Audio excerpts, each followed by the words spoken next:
Why is it significant for educators to understand kids' development?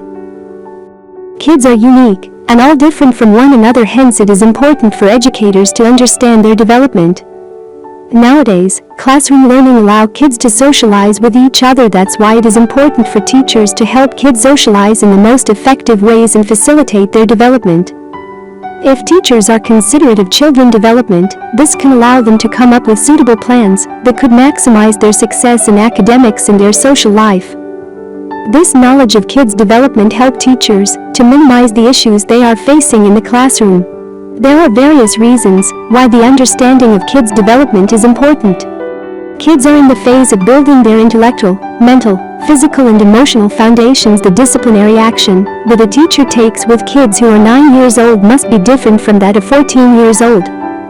It helps teachers to identify the student's abilities and how he can maximize the success in the same field. Teachers help the parents to understand the progress better and closely.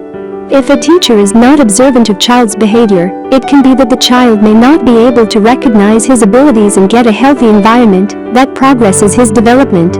Therefore, as educators, our role is more than just imparting knowledge, and we must identify each kid's abilities and maximize their success in life.